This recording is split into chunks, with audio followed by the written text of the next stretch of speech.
All righty. Good evening, everyone. Welcome to them Smith Boys. Before we get started, let me introduce myself. I'm Anthony. I go by Tony, and go ahead. I can't. Hey, we can't hear you. Can't hear you. Yeah. Um, There it is. there That we go. better? Well, look. Okay. Before we get started, just want to say Happy Veterans Day to all the veterans out there took the uh, that took the oath and wanted to defend this country. I just want to say Happy Veterans Day. Yeah, the same too, man. Happy birthday to you, man. Yeah. That's right. I served a Yeah, little bit. I know a little bit about serving. yeah, yeah. You put yourself in harm's way. Yeah, yeah. Maybe just a little. Maybe just a little. But look, Yeah. we like to welcome everybody to this Veterans Day edition of the Smith Boys. We're going to continue on talk about some of the current events, but for folks who may not have been on last week, well, 2 weeks ago, we just want to give. I'll let my brother give her a brief recap of some of the things that we talked about because some of it may lead into what we're going to talk about tonight.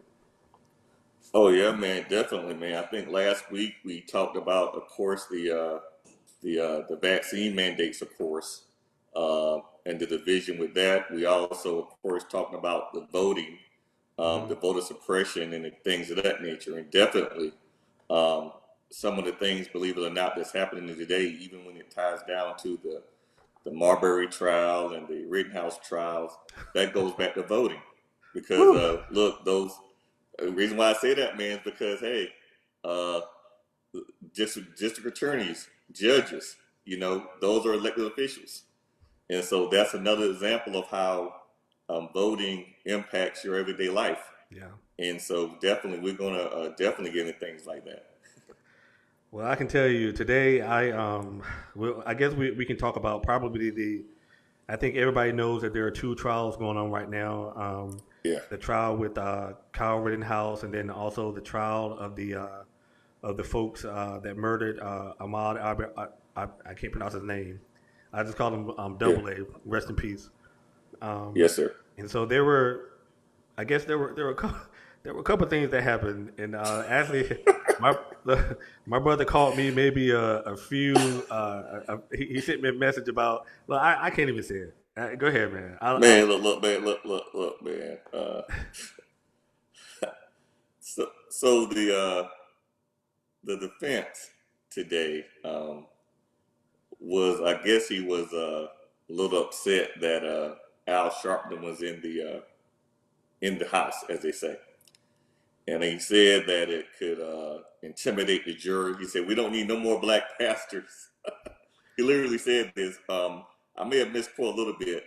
Um, uh, Bruh. Intimidate the jury. It was distraction. Yeah. So, but to the judge's credit, the judge kind of shot it down. I think the judge said, "Listen, where he's seated, excuse me, nobody would have known he was here basically until you mentioned it." correct. But it goes into you have a jury that's if I'm not mistaken 11 white and one African American, a small town in Georgia. So when you inject that in there, Yeah. you know that was not a that lawyer was not he was making a calculation. Even though it got shot down, um, it's still into people's minds now. Yeah. I don't know. Yeah, I went and I saw the video and it's still I don't know. I still think it's still quite stunning yeah, that this was even said and I mm, don't know. It's hard to it's I don't know. I think it's hard to argue against the fact that race was injected by that prosecutor. And I don't know. I think it's one thing to say. I don't know. I guess what sticks out to me is he specifically said black pastors. I don't know. It's like we don't want any more. And I quote, "Look, go look at it for yourself." He said, "I don't want. yeah, We don't want any more black pastors to come and sit beside the grieving family who has to relive this every day as this trial continues." And so when I'm saying, well, is it okay if a white pastor or an Asian pastor. I mean, it was just I don't know. I don't know. I felt a certain way about it. Look, I'm human, and when I saw that, I got fired up. I just didn't think that was right. Um, Yeah, man. And first of all, man, thank God for black pastors historically, because during those times in the '60s and during those times when the African American community wanted to take up arms and go avenge some of these killings, it was the black pastors that kind of calmed them down a little bit. You know what yeah, I'm saying? So, yeah, I was kind of stunned to see it, but like I yeah, said, I think it was a calculation, yeah. and we'll move on from there. Yeah, it's just and also it's just really hard. It's really hard first of all, I'll say I couldn't be a juror in that trial. I mean I'm just saying for me, I couldn't be a Yeah. juror, and the reason why I say that is because as I sat down and I looked at the trial, you know, God bless defense attorneys. I'll say that. Everybody deserves a defense, but I don't know. I just think that there are certain jobs. If I was a defense attorney, I just couldn't. I couldn't do it. And everybody deserves a defense. I think we all agree with that. But I don't know. Just looking at all the circumstances around that case, the fact there were so today there was more. Well, I guess over the few days there was video that was released that wasn't previously released, and so it showed the direct aftermath after Mr. Arbery was gunned down, and I would say it looked like it was a couple of minutes. He was interacting and he was kind of telling his story, and then one of the cops realized that Mr. Arbery he was still breathing, Yeah. and so I'm saying to myself, did anybody want to check on this man? I mean, just imagine if those are your last moments. Like those are your last moments. That's what you're going to see. That's what he had to endure. And I don't know. I think my heart goes out to his family. I don't know. It's just very unfortunate. It's very unfortunate. Well, the thing is, Mr. Arbery, they treated him not like the victim, but they treated him like the suspect. Yeah. And like I said, I guess that Black Life doesn't matter. And let's remember, and don't forget, man, uh, these men weren't arrested. There were no charges for at least 2 months. Yeah. And matter of fact, if it were not for the video, me and you would be talking about something else right now. Correct. And then also the video was leaked. The It was video leaked. wasn't It even was on supposed to top. come out. The video was leaked. And look, and here's another thing, and that's what goes about elected officials. That DA had, if I'm not mistaken, correct me if I'm wrong, but I think that DA had the video, right? Yeah. And still chose not to charge uh, these men. So it goes to show you, man. I mean, Lady Justice, man. That I can't say that. That girl ain't blind. She peeks up sometimes. Well, so the other big trial is the Kyle Rittenham trial. I've had conversations with a couple of people about his trial, and I don't know. I guess it all depends on where you sit. You know, I think there's a legal argument and then there's a moral argument. And I think the legal. I'm not a lawyer, but I think the moral argument is that cops in the National Guard was in Kenosha, Wisconsin when that was happening. Hmm. We can't function as a society if it's okay for average citizens to take it upon themselves to carry arms and try to inject themselves into the police presence that was going on. Yeah. And Kyle Rittenham, 17 years old, a couple things we do know, 17 years old, was not old enough to have the gun, Yeah. traveled across state lines, Hmm. and then he put himself in a situation where, I looked at the videos, I don't know, it's a close call. It's a close call on whether or not you want to call it self-defense. I think I made the comment earlier today talking to a couple of my friends. I said, you can make the argument that even though the fact that he put himself in that situation, if someone is pointing a gun, if someone is pointing a gun at you, and you have a gun, I think you have a right to protect yourself. Just on the basis of that, I say yes, he does have the right to protect himself. Now he shouldn't have been there, but that being said, he does have that right. But I think the larger picture is how this is actually really polarizing, um, and the fact that he took the stand and he said that in his mind he did nothing wrong. Um, and I don't know. I think I take issue with that. The fact that all the stuff that's going on, um, he said that he didn't do anything wrong. And I take that to think that maybe if in my mind I say I didn't do anything wrong, I think that means that that I see no reason for me to do it again.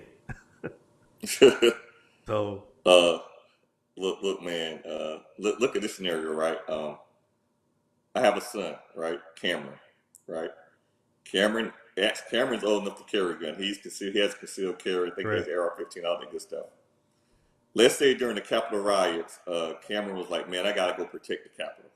hmm Let's say Cameron drives across state lines, drives to the District of Columbia with the AR-15, and he wants to protect the Capitol from all those the real riders, right?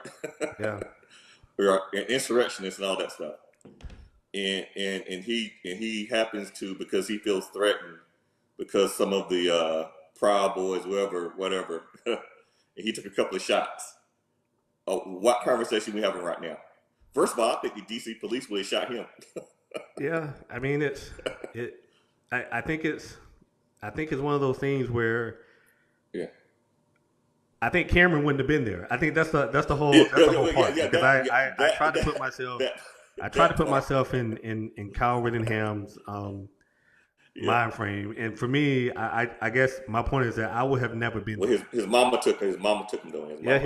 his mother took him there. Yeah. But there is something else that happened today in the trial. Now there are a lot of people that are talking about the judge. I would tell you that I watched a lot of trials, and I haven't seen, with the exception of Judge Ito in the O.J. Simpson trial, I haven't seen a judge this active in a case of this significance in a long time. And so I was watching it today, and I just have to read this verbatim because I don't think that people are going to believe it. This is I what the do. judge said. His name is Bruce Schroeder. They were about to break for lunch, and I quote, this is what he said. I hope that Asian food isn't coming from one of those boats from Long Beach Harbor. Let me read that again. I hope that Asian food isn't coming. Is it coming on one of those boats from Long Beach Harbor? And I don't know. It was a gasp in the courtroom. And look, if you don't take my word for it. Just go look at the video. But it was an audible gasp in the courtroom because one, how can you lack that much self awareness? This has been televised, probably all across the world, and he makes a I don't want to call it a joke. Um, you can argue that he made a racist comment. It was a comment. It was a truth. I mean, And call a thing a I don't thing, know. man. It's just hard to believe. It's like what we are in the 21st century, and these are some of the things that between the Ahmaud Arbery trial, you look at what the prosecutor said, and then you look at this judge right now. I don't know. It's just I don't know. I think it's pretty disappointing. Well, and here's the thing: you said we're in the 21st century, right? But you gotta understand, brother. Um, uh, Century doesn't respect mindsets. So if you have a, a racist mindset uh, 20, 30 years ago, it's set in your mind. Those things come out. I mean, this is the same judge, remember, um, that said, if I'm not mistaken, is that you cannot characterize uh, you cannot characterize the people who were shot and killed as victims, Yeah. right? Uh, but the defense can characterize them as rioters and looters. Yeah. So, and I'm thinking, look, and I've listened to the judge, and I try to be as objective as I possibly can. And when you hear stuff like age and that kind of thing, it's hard to be objective, but I try to be. And sometimes he sounds like he's on the defense team, to be Right. honest with you. So I mean, and that's just me being as objective as I possibly can. So I would not be surprised is if if Rittenhouse gets off on this. I would not be surprised at all. As far as the Arbery case, I think that uh, they're I think the defense thinks they're losing, and they're just trying to throw any darts. And I think the Al Sharpton thing was just trying to get something Yeah, to turn the tide. But yeah, man, that was very disappointing. But this is yeah. I'm not surprised though. I'm not surprised. Well, I think that my gut tells me that he will probably not be charged. He will probably be found not guilty on all the charges. Uh, oh, hold on, Yolanda, how you doing? Thanks for stopping by. All right. Hey, hello, Attorney Taylor. How you doing? Yeah, All right. but I think he's probably going to. I think he's probably going to get off Yeah, on the murder charges, but I think the charges were him illegally having a gun, being reckless with a gun. I think that he'll probably be held accountable. Um, yeah, but um, I don't know. I, the law is a tough thing in this environment now. yeah. He has the best defense that MAGA America is Mega offering combined. to Let me tell you right now, Bruh. man. Bro, let me tell you. Look, I just kind of looked up, man. I think within 3 months he raised like $500,000 for his defense. Yes, he did. And like I'm not trying to be predicting anything, but I know that when if he gets off, and I think it's looking like that, if he's acquitted, Yeah, um, I can see him being like the spokesperson, the yeah, spokesperson, the new face of the ultra right wing. It's yeah, all right to get a gun if you get a gun and go and shoot somebody if you feel that they're rioting or whatever. Um, I mean, just look at case in point, Florida. I think they passed a law that you can run over protesters. yeah, So, so yeah, the tide is turning. So the thing is, what can we do to adjust? That's the question. yeah. And then also as I watched him, first of all, I think I was very surprised that the defense let him testify. I mean, that being said, he just doesn't sound like the most mature individual. Um, and so that's where you have to look at his parents. And Um, how mature were you at 17, 18? hey, hey, I look. Well, no, but I There, wasn't there, carrying guns there, around there's, though. I wasn't there's, carrying yeah, guns around. there's physical maturity and then there's mental maturity. Yeah, that's Um, true. That's true. I'm just saying, just listening to him testify, I Hmm. just don't, I didn't see the maturity level there for someone who I thought should should have the responsibility to carry an AR-15. And Yeah, and then also you have to look at, is his parents culpable? Will his parents be held yeah, accountable? Will his parents be held accountable? Because he is a minor. yeah. Not making excuses. It was He a is a minor, minor. yes. But I think we always, one of the things we always say is we're the parents. If anything happens, with black youth, minority youth, the first thing that happens is, well, we're the parents, we're the fathers. Uh, I think we have to ask those same questions. What influence did his family have in his life that made him think that him being 17 years old, living in Illinois, thought that he should actually go to Wisconsin and to think that he would make any difference. Well, and look, and I want to throw this out here to some of my friends. Some of my friends who are pro gun rights. How do you feel about a 17-year-old even having an AR-15? I mean, is that okay? I mean, I Well, don't know. it according to the law, it's not okay. Okay, okay, It wasn't okay, okay. okay. I mean, that's the thing. So it wasn't okay. So we'll see what happened. The defense rests that case today in the Kyle Whittingham trial, and Yeah. then so we'll see what happens. Um, you know, it's like I said, it's an unfortunate situation all around. What else is in the news, man? What else is in the news? Man, well, I don't know. Oh, first of all, I think this is the yesterday um, was the 113th anniversary, if you want to call it anniversary, of the Wilmington massacre, Yeah. um, Wilmington, North Carolina, where white supremacists who were upset with the with African Americans gaining economic and political power in Wilmington. Hmm. They decided to drive to Wilmington, uh, officials, everybody, uh, and murder them, take out the government that was in place, and install a new government. I think it's the only successful coup in American history. Yeah. Um, as a result, I think at the time, over half of the population of Wilmington, North Carolina, was African American at the time. Very prosperous Hmm. businesses, schools, all that things, um, and then they were active in politics. They had a lot of the political positions there because that's what happens in a democracy, right? That's what it says. If you, um, and so, unfortunately, the powers that be decided that black success and whatever was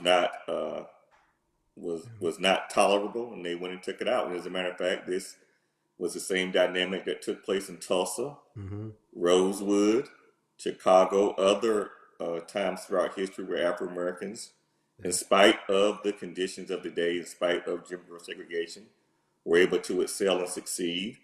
But when they were able to succeed and uh, carve out a life for themselves and be prosperous, the power structure in place destroyed it. Yeah. So, looking at that dynamic, of course, uh, there are a lot of parallels, if you want to make them, to January 6th, uh, where people who felt like they're losing something, felt that a certain group is making inroads, that they decide they want to overthrow an election. Because remember, Ant, if I want to make that parallel between January 6th, Hmm. what happened the night before? It was the night before that in Georgia, that those in Georgia, uh, that coalition, as you call it, those African American counties that came in and turned a red state blue. And so, with all that going in place, that was the backdrop of what happened January 6th. So we can go back. Yeah, Wilmington, there are a lot of parallels there. Yeah. Um, and a lot of people don't want to relive that history or want their history repeated. But the same thing that's happening, that happened 100 so years ago, definitely you can see that happening now. Yeah. And there's me and my brother. We have a very ambitious project that we're going to work on.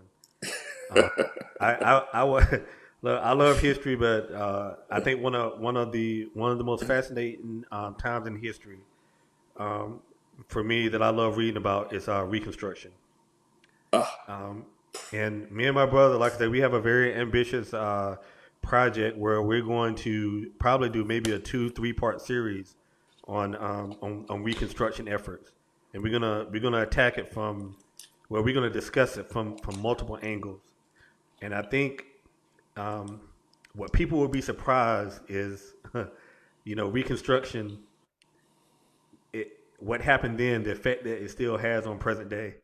I think that people will be very surprised. And so yeah, we're gonna talk about it.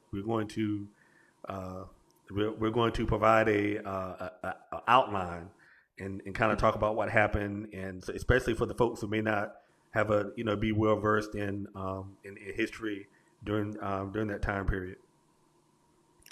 oh yeah, man, man, Reconstruction, man, I can't, phew, Yeah, where do I you can't start? even. Where do you start? Yeah. Because I love it because, well, especially when you hear people say that, well, why African Americans vote Republican or why African Americans vote Democrat, where they were Republican first, now they Democrat. Uh, it was the Democrats and the who were the slave owners and the Hmm. white supremacists and things of that nature. Yeah. So why would African Americans be voting? Yeah, I mean those type Yeah. of things, and to ask that question shows a sincere ignorance of history. Yeah. No, but then again, but the politicians who say it, like a Ted Cruz, people like that Hmm. who have Harvard degrees, they're showing willful ignorance, and they're Correct. just trying to mislead and misinform their electorate or their constituency. Yeah. But yeah, understanding Reconstruction will definitely uh, shed a lot and make what is happening today make it more understandable. Yeah. Because what happens is that nothing's new under the sun, and Correct. that's why when I think our first episode when we talked about critical race theory, and we talked about examining the systems and things of that nature, and now people are starting to examine the past and see how the past is having a direct, not an indirect, but a direct impact on how things are happening today. They don't want to acknowledge those things. Correct. Correct. Yeah. So So, I'm trying to think. I've been I've been kind of relaxed in the last few days. I'm trying to think what else is happening. What else is happening in the world? Look, normally I'm a little more prepared, but I got to be honest. It it was emotionally draining watching the Ahmaud Arbery the trial of the folks that murdered him. I mean, it was emotionally draining, yeah. and my mind was just all over the place, just thinking um, this young man's last moments on this earth and what he had to endure. It was really emotionally draining. So Oh, I'm not, we may not be as prepared. I know I may not be as prepared as I normally am, but I just have all those thoughts just running through my mind. well, man, look. Remember when Ahmaud Arbery, who was murdered and who was shaped by murder, it was that was well when the video was released. Excuse me, Yeah, not when he was murdered. The video releases when all hit broke loose, and then remember a couple of weeks after that, then George Floyd hit, yeah, and so and that's and look, think about it. Uh, that has a lot of impact on what's happening, especially with the trial, because all yeah, those rioting and things start happening then. yeah, So yeah, man. Man, let me tell you. Look, I was one thing I wanted to. I don't know if we wanted to get into it too much because I know last week we talked about politics yeah. and voting, and um, and I wanted to. And I don't know. I wanted to get into it too much, but I've always wondered, and I was hoping some of my friends, some of my conservative friends, so-called friends, would chime in. Exactly, what is a conservative and what is a liberal? Because I've always been wondering about how do you look at things through policy, and when people self-describe themselves as that, I always wonder what that definition was.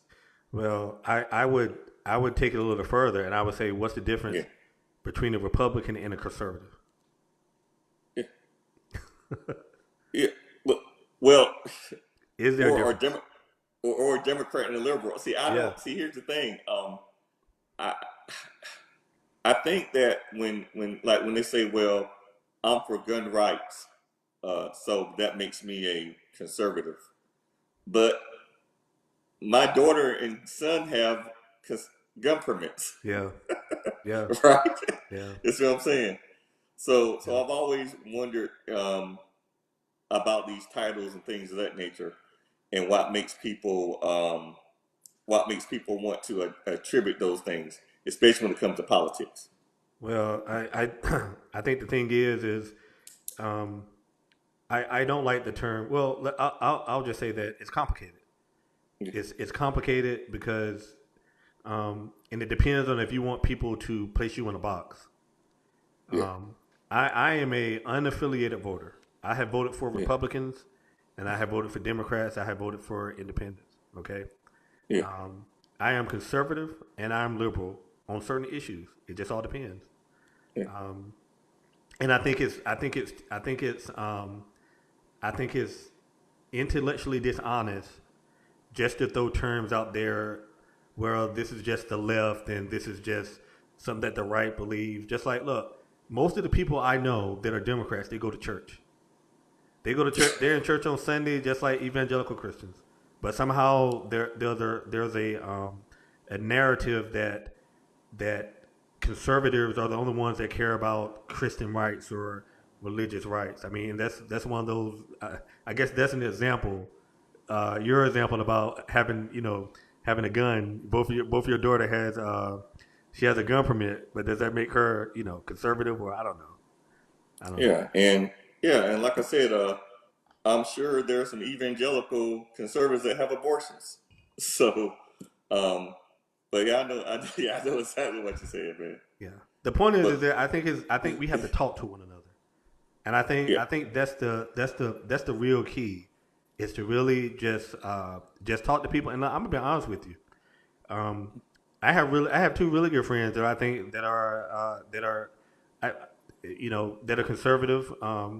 But the more we talk, we have a lot of things in common. I mean, so it's not as simple as I'm a conservative, you're a liberal, or we. The more we talk to each other, the more we talk about our family, the more we talk about how we view the world. We have more in common. Um, we have more in common. I guess I could say we have things in common that bring us together more than tear us apart.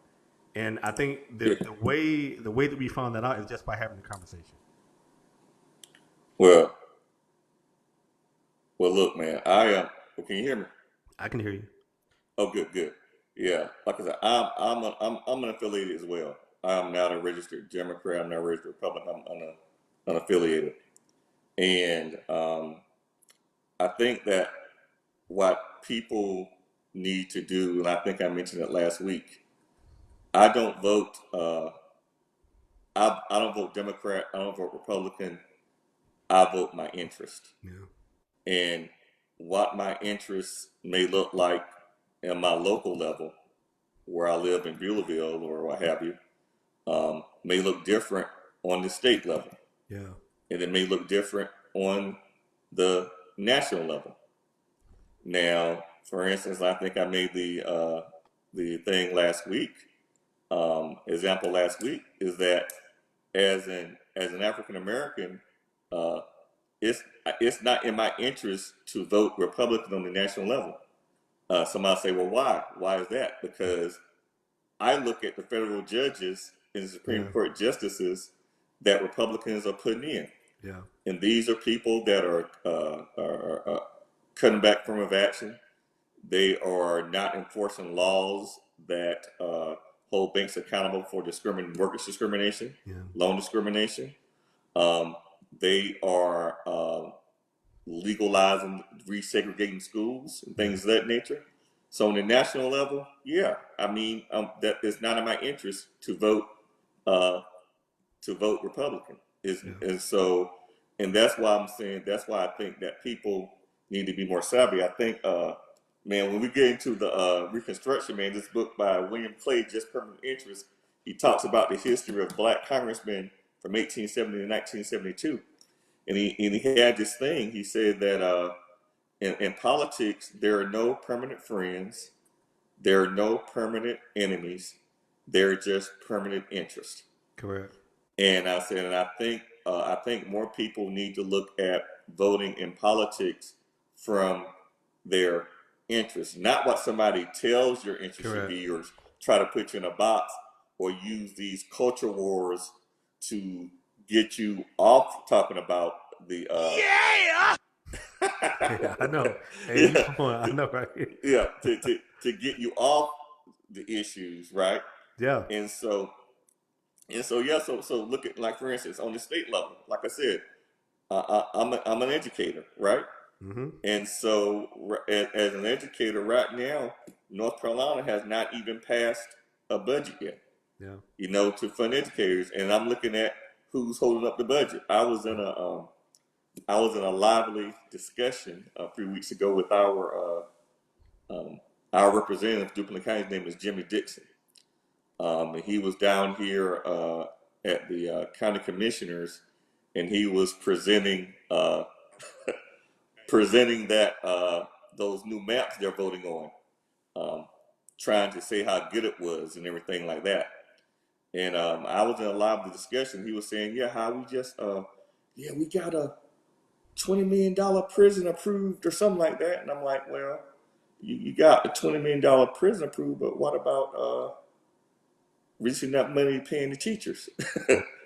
Fund the schools and things of that nature. Mm-hmm. So yeah, and so yeah, I think if people spent more time focusing on the policy and issues instead of these meaningless culture wars, Yeah. would be a whole lot better off. But that being said, um, people do what works, right?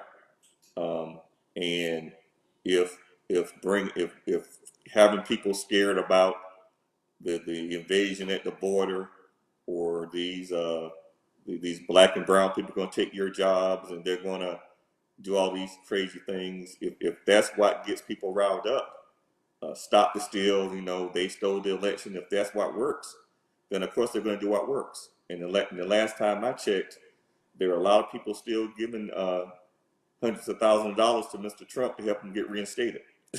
So if telling a lie is going to get you money, I don't think they're going to stop. Well, the latest is that he's going to be reinstalled by Thanksgiving, so we'll see what we'll see what happens.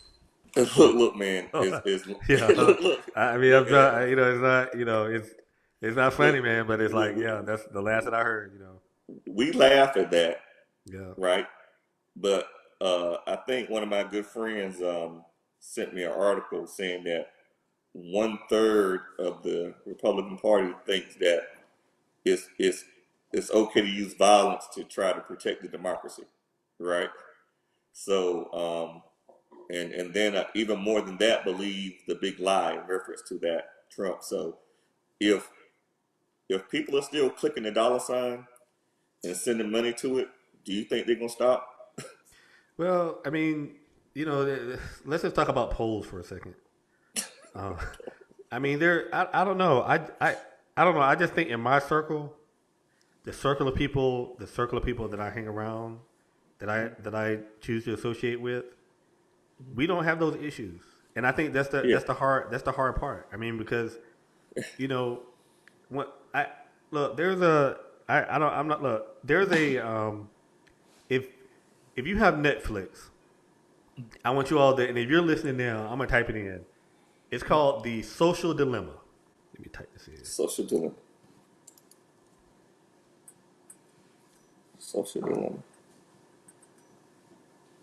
Actually, I can't type it in. Okay. Go on Netflix and watch it's a documentary called The Social Dilemma, and I would tell you I was so disturbed by watching that, that I went on my Facebook page, and I all the news sites that I subscribe to, that I like, I took all that off of my social feed.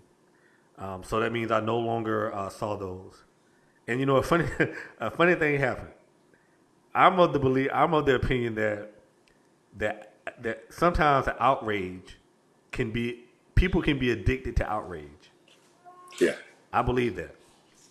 So what I realized was I became a much more happier person by taking all the news sites. That mean I didn't get anything. But the reason why I guess I was so outraged is because it was that's the algorithm. The algorithm fed me my outrage. Go Wait, ahead. my grandson just waved everybody. My grandson just walked in. Okay.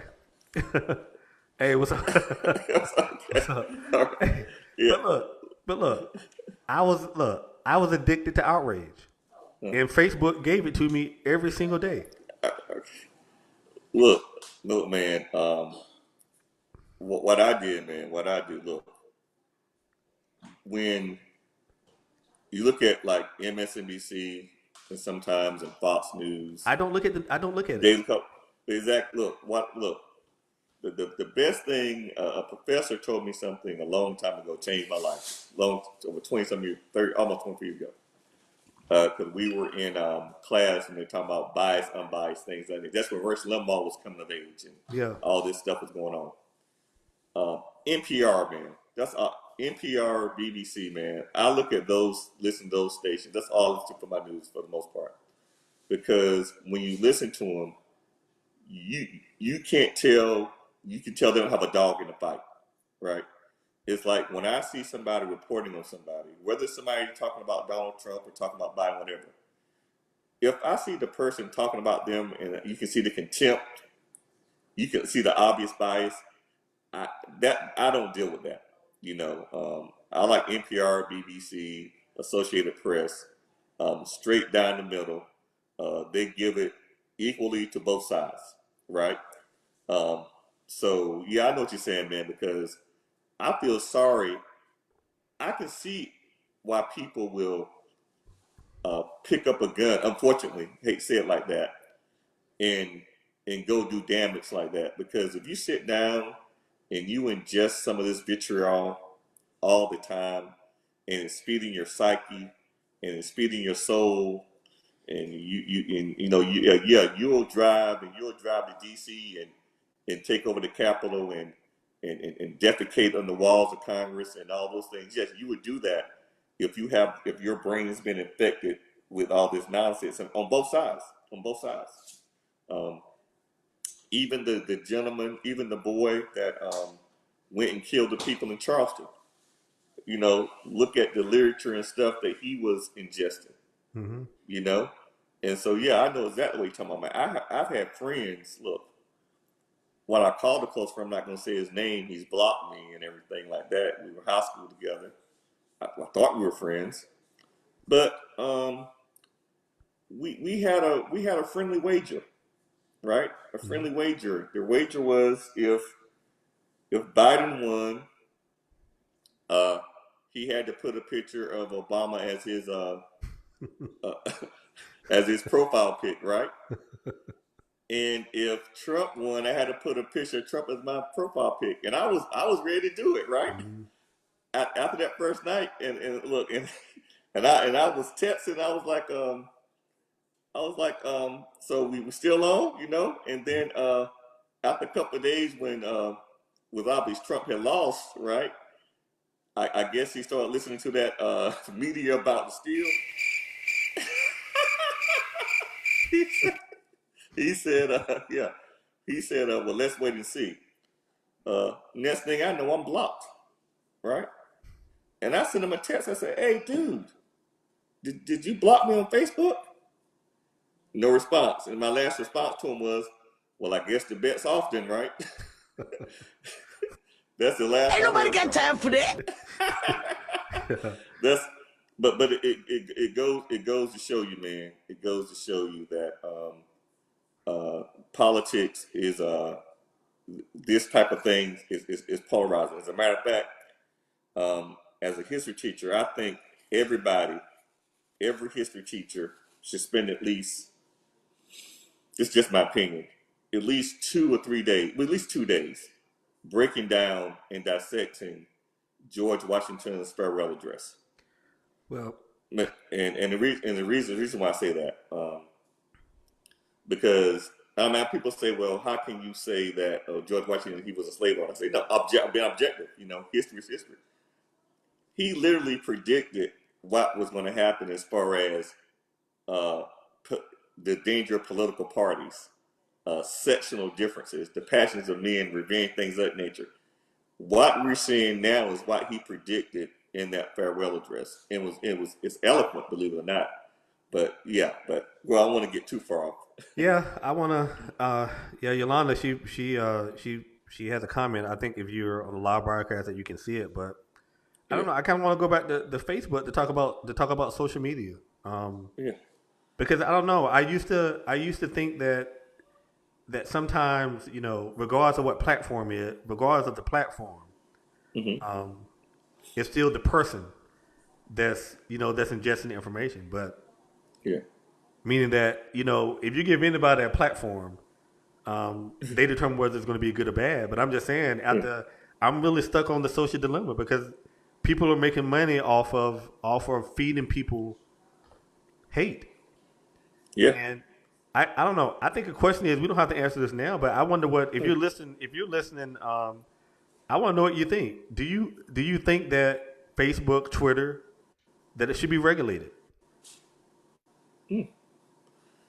Look, look. It's funny. It depends. Look, it depends on if you are, conservatives are against regulation, right? But but I think it like laissez-faire, hands off, let the free marketplace go, right? If you're quote unquote conservative, but it was the uh, Republicans now who want to regulate Facebook, who want to, But that's a good question, man. Should if media, but I think if media and if things are dangerous and liable and cause dangerous, I think the government does may have a role to going in to try to curtail it a little bit, right? Um, like I said last time I checked, I think I don't know which Supreme Court justice said this. Like we have the freedom of speech, but you can't yell fire in a crowded theater, Hmm. right? So obviously we have freedom of speech, but it's clearly defined that there are limits on that speech. And I think there's an attorney here; she could correct me and things of that nature. The same thing when they took Mr. Trump off Twitter. You know, I guess even though that wasn't a government decision, that was a business decision. But yeah, that's a good question, man. I don't know. Well, you saw the You just studies that talked about the yeah. the impact that Instagram is having on young girls, and their being body consciousness, the impact of Uh, depression, and I, I don't know. I don't think that we are evolved enough as humans. Okay, look, I'm we're only a couple of million years from the look. caveman, but I got you.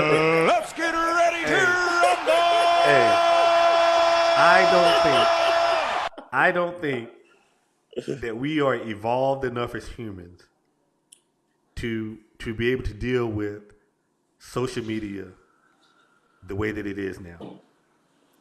We had no idea the effect that it has on our brains and how we were Oh going yeah, to be yeah. Now, consumed with it. I just don't I don't know. I don't know. man, you're right, man. Look, as a matter of fact, look at TikTok. Yeah. You know, I mean, one, I think in September, the TikTok challenge was destroy school property. Yeah. And so you had kids on TikTok overflowing toilets, taking dispensers off, uh, doing all kind of crazy stuff on the TikTok. And they were actually posting it on TikTok. Mm-hmm. I think in October, the TikTok challenge was slap a teacher, right? And I teach in alternative school, right? It was what? And it was it was slap a teacher. Oh, hell Slap a yeah, teacher. yeah, slap a teacher. So, um, and my students were aware of it, and one of the students was like, "Mr. Smith, you know about the slap a teacher challenge?" I said, "Yes, I sure do. What you think about it? You know?" I said, "Well, slap me and find out." But I Wow. said it in jest. I said it in jest. I was kind of serious though, but I said it in jest. Look, But yeah, to your as point, bad as I social was in media high is school, as bad as I was in high school, man, if they had Facebook or social media in high school, man, man, there's no telling. There's no telling. man. Man. I think a lot of us can agree. If if there was Facebook and Instagram and things like that, like I said, back when I was in Mm.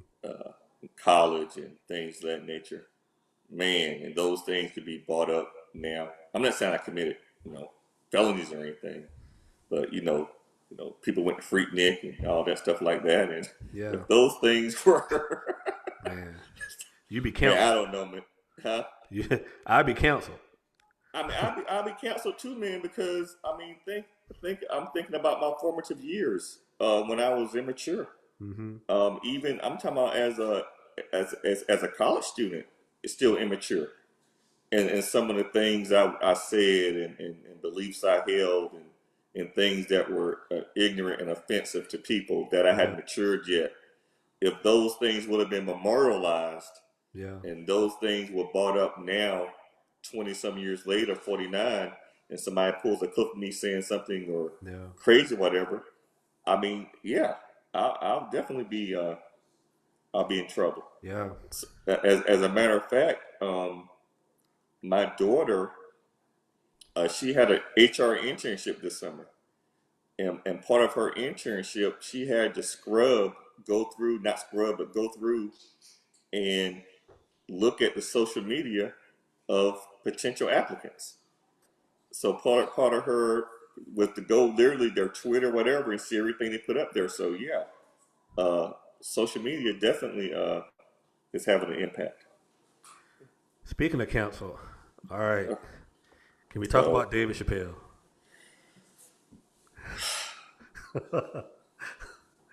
Oh man, I knew it was some. I knew it was something I forgetting. Oh boy, can we have a conversation about David Chappelle and the closer? Oh wow, wow, wow, wow, wow.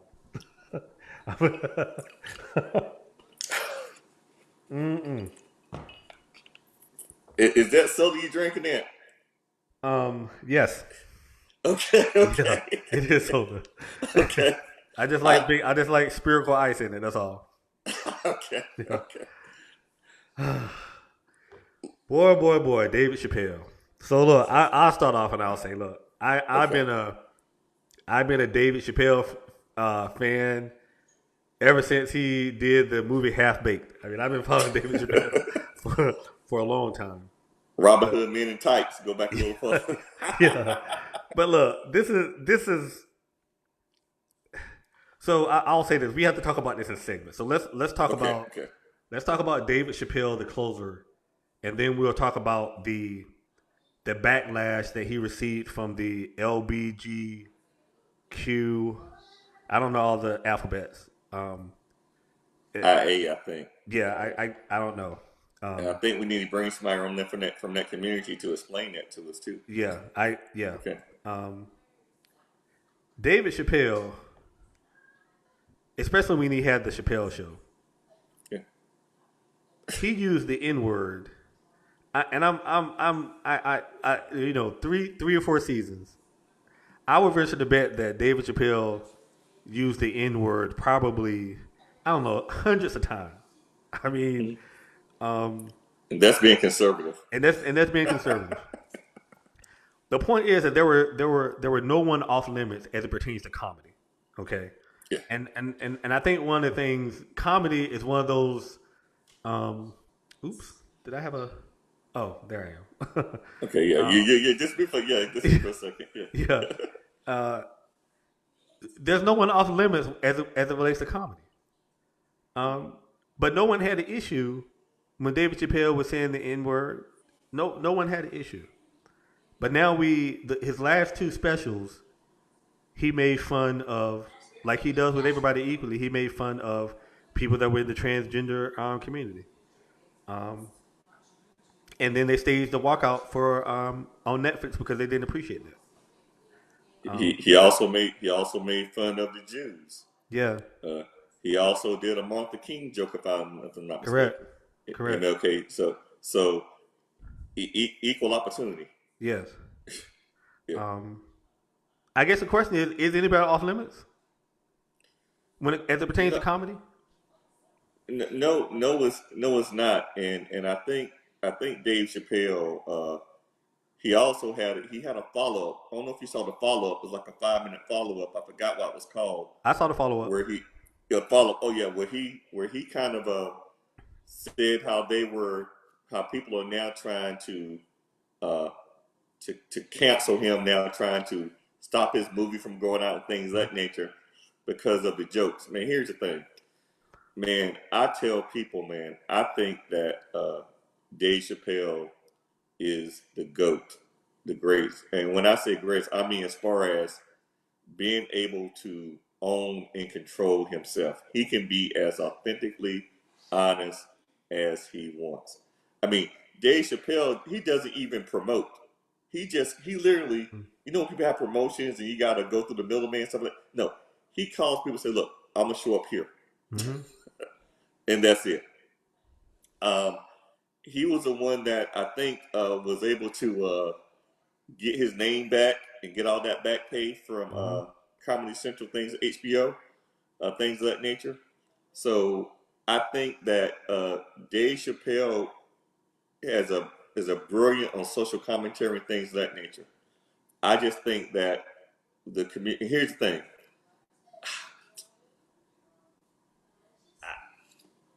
I don't know if it's, and I think in his rebuttal he said it was more so corporate interests versus the LGBT community, because he said that the LGBT community, his circle, are fine with it. Yeah. He says it's corporate interests trying to stifle his voice. So it depends on where you want to go with it, man. But I think that trying to cancel him over jokes is ridiculous. He was still trying to negotiate the release of the baby.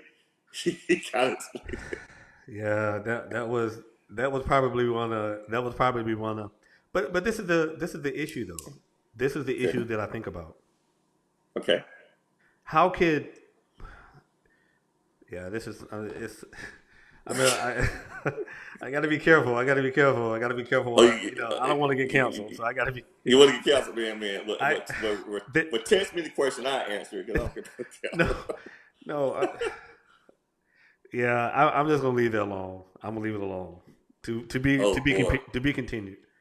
If there's anyone out there that's from that community, we want to have a conversation. We want to talk about, because there's generally some things that I really want to talk about. Yeah, because I have to understand that. Yeah. With Dave Chappelle's, with his jokes, right? Yeah. I thought they were fine. I thought they were funny. I think it was kind of pushing the envelope, but I think it was funny. But the thing is, people's feelings are their feelings, right? Yeah. And so just because I'm not offended by the joke, I have to be careful not to negate someone else who may be feeling some type of way, right? Because, like I said, I understand that, with the gay community, with all the violence against them over the years and things of that nature, I know. I guess they feel that something like this is. I guess they say they made gains. I think something like this will bring them back. But like I said, don't attack the comedian on social commentary. Yeah, you broke up a little bit. To say those negative things. Oh, it is. Oh, can you hear me now? Yeah, but I think the larger issue. Don't go to the comedian. Yeah. How much influence? Because there are a lot of, and we talk a lot about intersectionality. Okay. There are a lot of community. There are a lot, and that's one of the things that I picked up on the Chappelle show. I think it was one of those hidden things where sometimes you have to know it to understand it. The race draft. Yeah. Even you look at but anyway. Yeah. How much influence should one community have? Because again, it's okay for David Chappelle to talk about Christians. It's okay for David Chappelle to talk about Muslims. So he talks about all religions. He talks about all races, right? Mm-hmm. There's no one trying to cancel him over that. And so I guess my point is that why is that specific community? How did they come to the point where they wield so much power? Well, here's the thing. I have to be careful because when we talk about that community, which ones are we talking about? Because obviously there are some that had no problem with his jokes. Correct. And so I think even during that special, when he talked about his transgender friend, that was beautiful. Yes. When he talked about it, and then he threw a joke about that, Yeah. So yeah, and so I think at Netflix, uh, I think the members of that community that worked there kind of walked out and had to protest things of that nature. Yeah. But like I said, I got to be careful. Like I said, like we said, the African American community, we're not a monolith, and Right. I'm definitely sure that the LGBTQIA community is not a monolith either. So it'll be good, and I don't presume to speak for them, but it would be good to, uh, and that'd be a good idea to get people from that community who are in organizations to come on and kind of talk about that. You Well, know?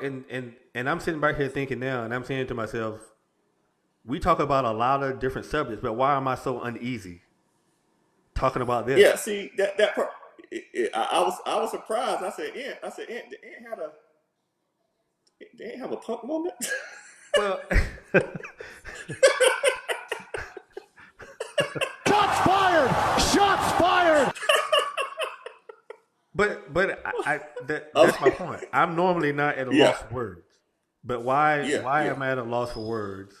Where we talked about we talked about a lot of different subjects today, and I'm yeah. trying to figure out now why am I so uneasy Guarded. Yeah, where guarded. it's not a natural for me to say Yeah, anything against that community, even though I'm not saying yeah, anything bad, but just the fact that having a conversation, I feel yeah, uneasy about it.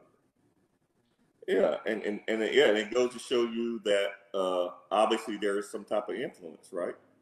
But like I said, I have no problem. I call a spade, you know. Yeah, And just like Dave Chappelle said, he made a good point. Even that he says, even about the part about is it possible to be gay and racist, you know, those type of things. And so, like I said, everybody uh, has their own thoughts and views of opinion and things of that nature. And just because your sexual orientation may be different, it doesn't exclude you from some of the social commentary, especially with comedians, yeah, right? And I think that's where the thing is like, and I would like to ask someone who had an issue with the special, you know, of all the comedians and of all the things that said, okay, David Pale offended Jews. He joked about Jews, African Americans, everybody in that special. But you're the only one that's offended. So yeah, I would love to have someone on to actually yeah, articulate, not to attack them, just to see because like I don't know their perspective, yeah, right? I just see that I just see that there are some that loved it and some that did not like it. yeah, But obviously, the ones that don't like it have obviously some sway. But as Dave Chappelle said, and I love that brother. He said, "Look, I will not be summoned by yeah, nobody." yeah, Right? yeah, Yeah, yeah. yeah. So yeah, man. So man, yeah. You got kind of, I man, you know, got right? I'm like, you kind of I'm tensed like, up, wow. man. I'm like, man, I, You know, like I said, anybody that know me know I can talk. So I'm like, man. you Do you know, got to turn? Do you got to turn them Smith Boys cards? You got to turn your Smith Boys nah, cards? man, You nah, got man, I ain't turning. Nah, I'm not doing that. I'm not doing that. But yeah, it's to, yeah. We need to follow. We definitely need to bring someone in that's gonna be amenable to having this conversation. Yeah, Yeah, definitely. Having yeah, somebody in from the community yeah, that can articulate that from maybe saying something we don't understand. yeah, Because I don't want to be insensitive to anybody's feelings. yeah, But that being said, uh, come on, you got to be, you got to keep that same energy. If that offends you, got to keep that same energy when other groups are involved yeah. that are not having an issue with it. So definitely, man. So man, what we got, man? What's going? Well, it was something else I wanted to hit, but I think we can hit that later. I think. Well, what was it? Well, no, it was more so I was thinking about, and that might go into like we talk about voting patterns and things of that nature, and uh, uh, African American Republicans, African Well, American conservatives. yeah. Let's No, yeah, I that go into yeah. I wanted to get in that because we talk about Candace Owens, things of that nature. But that might be another. That might be one that hits different. yeah. We may. Yeah. It's 8:05 right now. I don't think I don't think. I don't have the brain power to deal with that tonight. Oh yeah, you're right. You're right. You're right. Yeah, that, Yeah, that I that may got you. be that may be that may be a little. But look. There's a young. His name is Shermichael Singleton. I don't know if you know that brother. He's a conservative. He's a brother and he's conservative. I just think that um, I don't know. Regardless of what your political ideology is, I think it still all comes down to, and I don't want to say if someone is a good person or not. I don't know. I think that's what's the word I'm looking for. That could be left up to interpretation.